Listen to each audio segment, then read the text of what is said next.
좀 말씀을 나누기에 조금은 불편한 그런 얘기들이 포함되어 있는데요.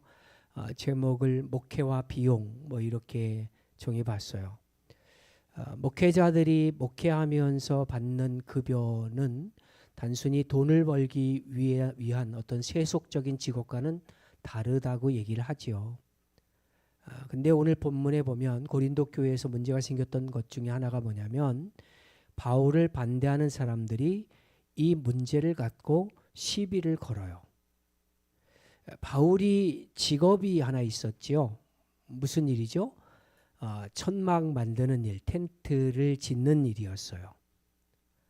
오늘날 자비랑 선교를 이야기할 때 텐트 메이커라고 하는 단어를 쓰는데 이게 바울이 했던 그 자기의 본업을 이야기하면서 텐트 메이커라고 하는 단어가 사용되지요.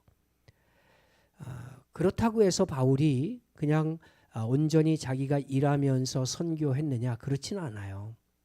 교회들이 건네주는 헌금을 전혀 안 받은 게 아니거든요. 필요한 경우에는 교회가 도와주는 것을 받아서 복음 전하는 일에 매진할 때도 있었습니다. 어쨌든 바울이 사역하는 주된 사역의 비용들은 이제 주로 텐트 메이커였다라고 하는 거죠. 그러나 사역 전반적으로 봤을 때는 전체적으로 봤을 때는 다 그런 건 아니에요. 오늘 고린도 교회 안에서 바울을 비난하는 거짓 선지자들이 바울의 모습을 비난하면서 뭐라고 얘기하냐면 바울은 원래 돈 받으면서 일하는 거 좋아하는데 사도로 인정받기 위해서 텐트 만들면서 그냥 복음 전하는 것뿐이야. 이렇게 얘기해요. 그러면서 뭐라고 얘기하냐면 바울은 다른 곳에서는 헌금을 달라고 얘기하는데 이게 본심이다. 바울은 이렇게 탈취하는 탈취자로서의 모습을 가지고 살아간다. 이렇게 거짓 선동했어요. 이런 비난을 들은 바울의 심경이 어땠을까요? 이 부분에 대해서 바울이 역설적으로 대답을 하는데요. 8절 한번 볼까요? 시작. 내가 너희를 섬기기 위하여 다른 여러 교회에서 비용을 받은 것은 탈취한 것이다. 자, 이야기하는 흐름을 보면요. 고린도 교회에게 부담을 주지 않기 위해서 다른 교회에서 받은 헌금을 지금 바울이 역으로 탈취물 맞아 이렇게 얘기하거든요. 그러면 고린도 교인들이 이 말을 들었을 때 어떤 심경일까? 그냥 그동안 바울을 비난하는 사람들의 이야기를 일방적으로 들으면서 오해했던 점이 부끄러워지지 않을까요? 왜 그러냐면 바울이 지금 다른 교회로부터 받은 이 탈취물이 어디에 사용됐냐면 바로 고린도 교회에 사용됐거든요. 바울의 입장에서는 비난하는 자들과 다르게 비용 문제에서는 하나도 거리끼는 게 없었던 거예요. 그럼에도 불구하고 반대하는 사람들이 가장 공격하기 쉬운 게 이 비용 문제죠. 바울은 이 부분을 적절하게 다루지 않으면 고린도 교회가 더 깊은 오해에 빠지겠다 싶어서 부득이하게 이 비용 문제를 이야기하는 거예요. 오늘날에도 뭐 다르지 않죠. 교회를 어지럽히는 자들이 제일 먼저 꺼내는 화두가 목회자의 급여 문제죠. 돈만 밝힌다고 얘기해요. 돈만 밝히기 때문에 목자가 아니라 사꾼이다 이렇게 말하고 바울에게 탈취물을 가졌다라고 비난하는 것과 동일한 그런 모습을 현대교회에서도 많이 봅니다. 목회자인 저로서는 이런 비난의 소리를 들을 때마다 반성적인 자세를 가질 수밖에 없어요. 혹시 목회자들이 욕심에 넘치는 급여를 요구하고 있지는 않은 것일까? 이런 생각을 때로는 하지요.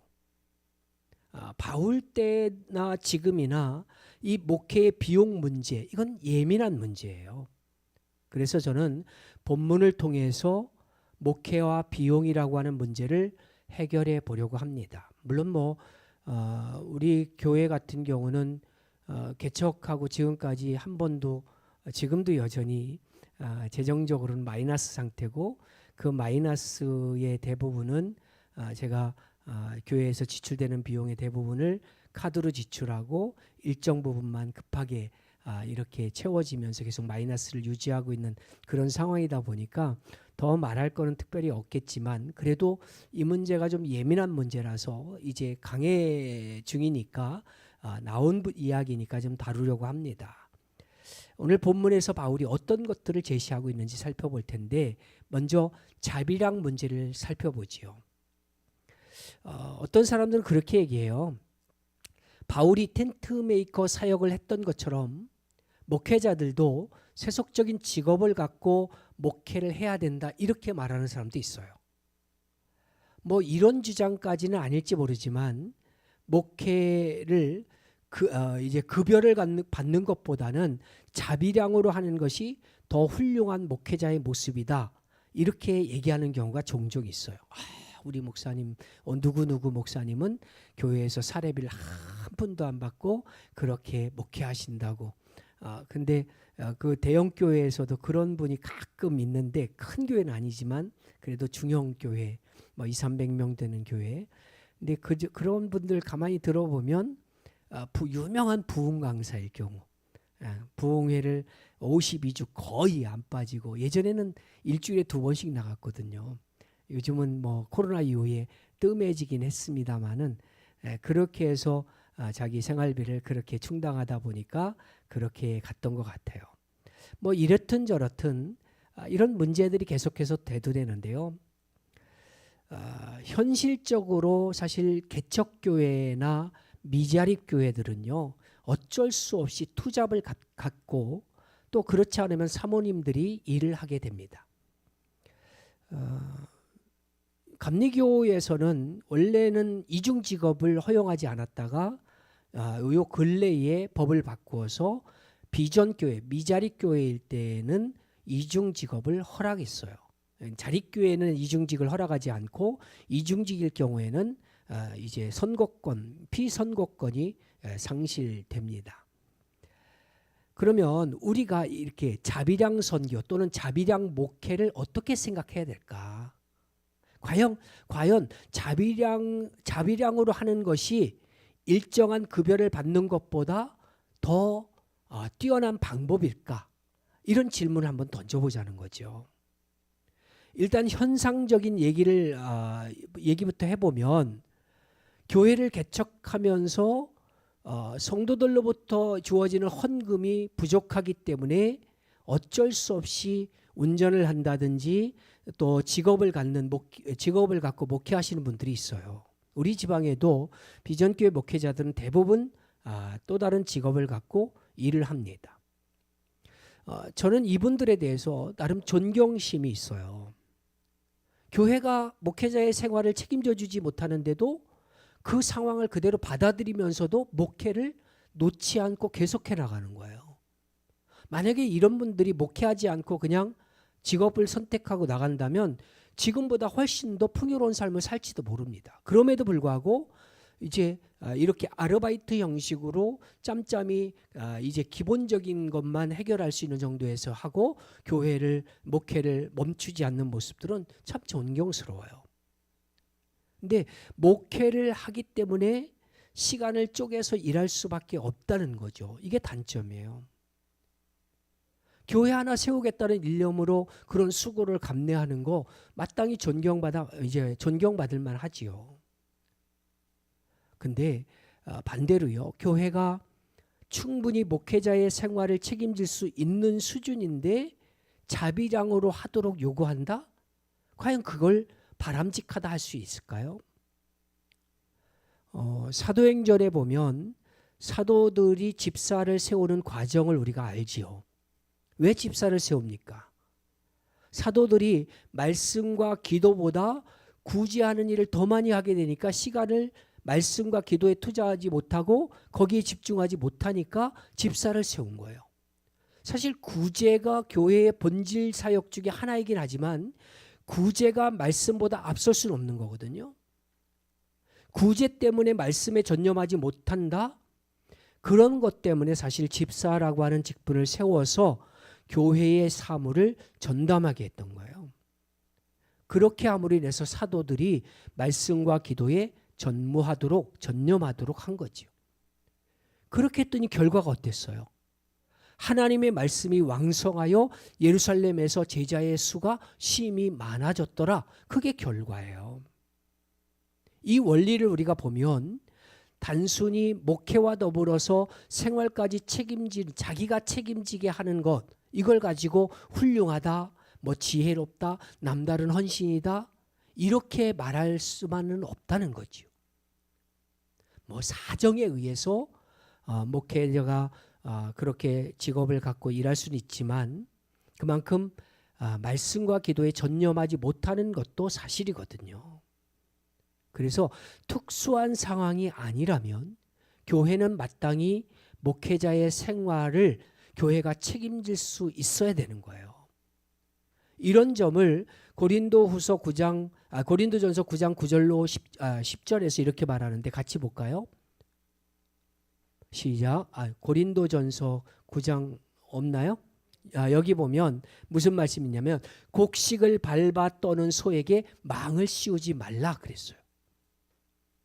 그러면서 바울이 뭘 얘기하냐면 이게 어디 소에 대한 말이냐, 전도자를 위한 말씀이다, 이렇게 얘기하거든요.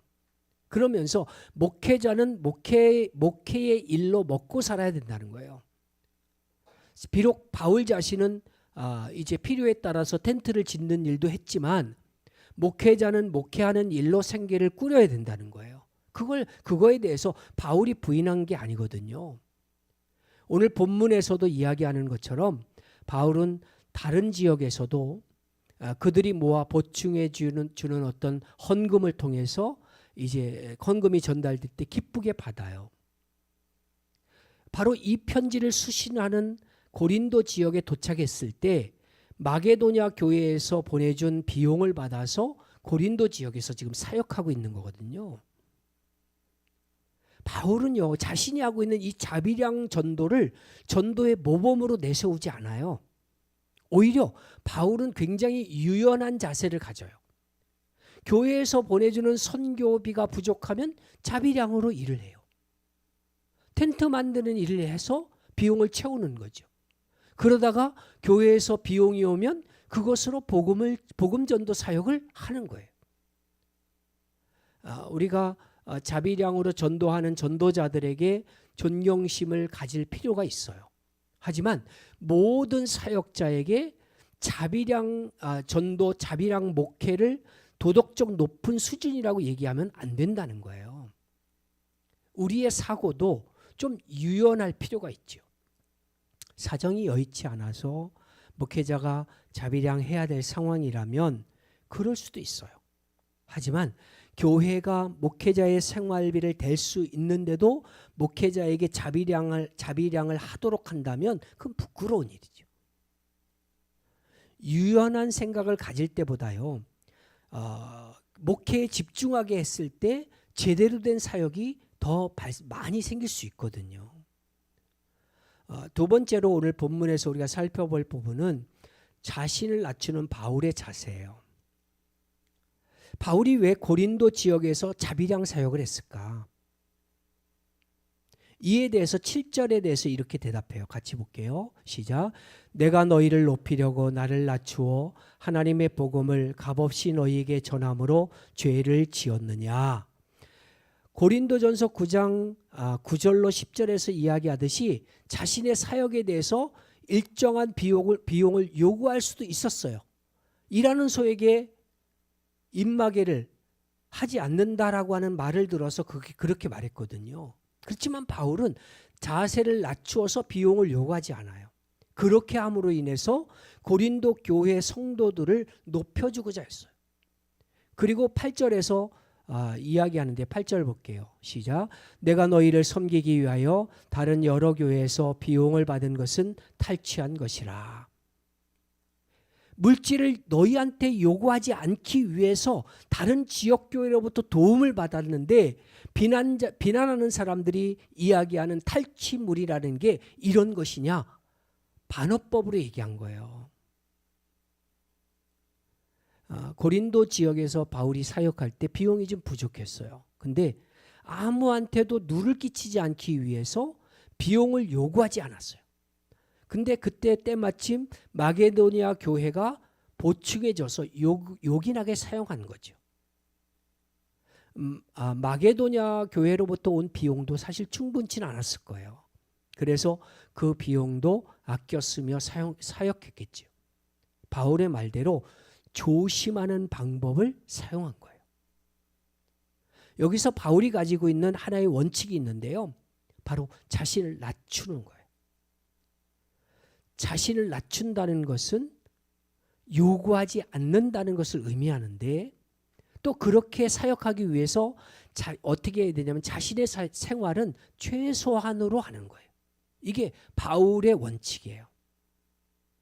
이런 표현이 빌립보서 4장 11절로 13절에서 이야기할 때 일체의 비결이라고 하는 단어로 설명을 하는 거예요. 복음을 전하는 과정에서 부한 자리에 처할 줄도 알고 가난한 자리에 처할 줄도 안다는 거예요. 이 말이요. 부한 자리에 처했을 때는 풍족하게 쓰고 가난한 자리에 처할 때는 아껴 쓴다, 이런 말이 아니에요. 부한 자리에 처한다 할지라도 필요한 만큼만 절제하며 사용한다는 거거든요. 아무리 가난에 처한다고 할지라도 하나님이 살게 하시는 한 살아갈 수 있다는 것을 또한 의미하기도 해요. 그래서 복음 전도자는 최소한의 삶을 꾸려나가는 지혜가 필요하다는 거죠. 이게 부하든 가난하든, 그래서 바울한테는 문제가 되지 않았던 거예요. 뭐 내가 여유가 있어도 내가 막 풍족하게 막 쓰지 않았거든요. 그러다 보니까 그게 몸에 배어 있으니까 가난했을 때도 그냥 절약하며 사는 것이 익숙해지니까 별 문제가 되지 않았던 거예요. 그래서 능력 주시는 자 안에서 모든 것을 할 수 있다고 고백하는 거예요. 일체의 비결, 이거는요, 너희를 위하여 낮아지는 자세를 의미해요. 비용에 관해서 바울이 이런 원칙을 가진 거예요. 쓸 것 다 쓰겠다, 이런 자세로 행동하지 않아요. 내 것부터 챙겨줘, 이렇게 말하지 않는다는 거예요. 제가 교회의 재정을 사용하는 원칙이 처음 개척했을 때부터 한 번도 풍족한 적이 없다고 말씀을 드렸는데 공과금을 밀린 적이 없다는 거예요. 저는 그게 너무 싫거든요. 전기세, 이런 어떤 세금을 납부해야 되는 것들, 이런 것들을 한 번도 밀린 적 없어요. 가장 최후에 밀려서 하는 것이 담임 목사의 생활비였지, 다른 것들이, 그리고 다른 부교역자가 있거나 우리 전사님도 그렇고 교역자들의 사례비도 그 다른 것보다 나보다 우선돼서 지출을 해요. 이게 쓸 거 다 쓰겠다, 내 거부터 챙겨줘, 이렇게 갈 때 문제가 되는 거예요. 목회자들 가운데도 없지는 않아요, 이런 경우들이.